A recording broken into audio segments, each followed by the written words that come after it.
Bonjour, c'est Monique du Rucher des Moules à Miel. Alors, je vais vous montrer comment on fabrique nos pièges à frelons asiatiques.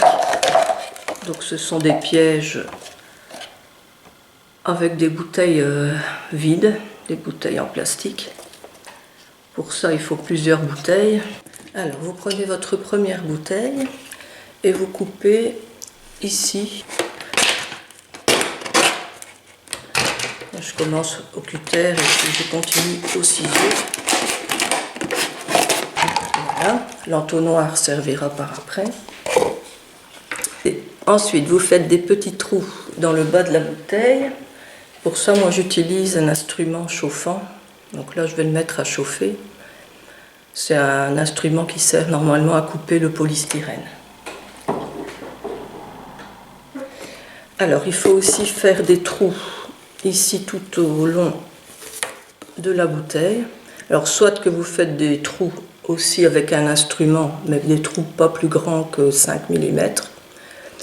Et nous on fait un autre système, on fait des grands trous, mais on les recouvre avec des morceaux de gris à renne. Comme ça on est sûr que c'est la bonne dimension pour que les autres insectes puissent s'échapper, les abeilles, les guêpes, les mouches.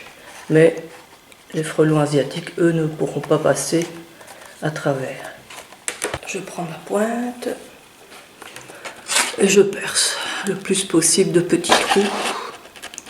Donc là, les petits trous vont servir à laisser passer le liquide quand on va devoir remplir le piège. Donc l'appât, ce qui va attirer les frelons asiatiques. Donc c'est un mélange de bière sucrée, bière brune sucrée de préférence, de vin blanc. Les frelons sont attirés par l'alcool, avec aussi un peu de grenadine ou de cassis, quelque chose de très sucré, du sirop de grenadine ou de cassis.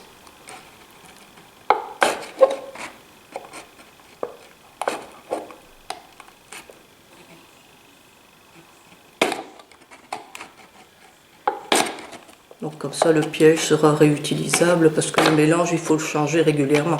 Sinon il n'a plus d'odeur et il n'attire plus les insectes. Voilà.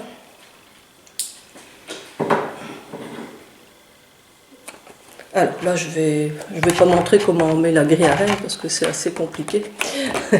Mais bon, il est simplement fixé avec de la ficelle. Mais c'est vrai que c'est dur donc ce n'est pas facile à mettre. Alors maintenant, je vais prendre l'entonnoir, donc le morceau que j'ai coupé tout à l'heure.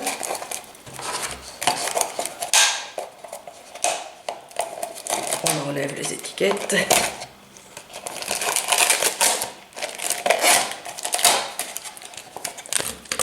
Et je l'enfile en dessous de ce morceau. Donc c'est ça qui va contenir le liquide. Et le capuchon ne l'enlève pas comme ça. On peut vider et re-remplir par au-dessus le liquide. Il faut vraiment quelque chose qui ferme bien.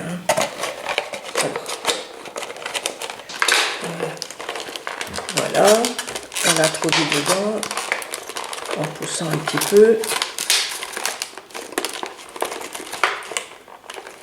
Voilà, ça tient.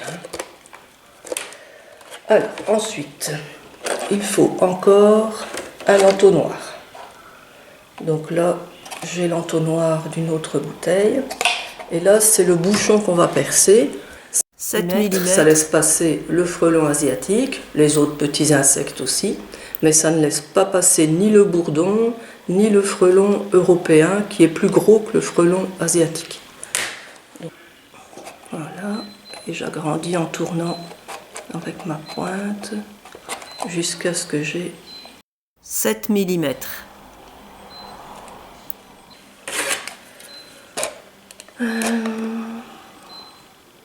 Encore un petit peu.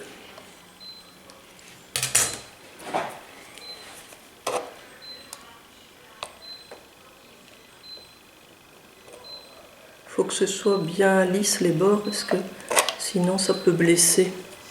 les insectes aussi. Je revérifie. C'est fait. Alors cette partie-là, je vais venir la mettre dans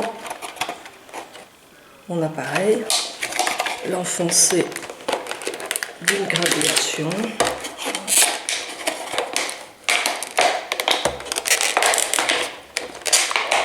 Voilà. Et pour que ça tienne bien, il faut mettre du papier collant transparent tout autour. Alors maintenant, il reste à protéger de la pluie, parce que s'il pleut dans le liquide, évidemment, ça fera moins d'effet, il ne sera plus odorant. Donc pour ça, on va encore prendre un morceau de bouteille. Je vais le détacher pour que vous le voyez mieux. Donc c'est un tronçon de bouteille qu'on a coupé un petit peu pour pouvoir le mettre au-dessus des autres. Un petit bout de ficelle attaché de chaque côté et hop, voilà, vous avez votre piège à frelons asiatique qui est prêt. Il n'y a plus qu'à mettre le liquide dedans et à le suspendre. Bon amusement!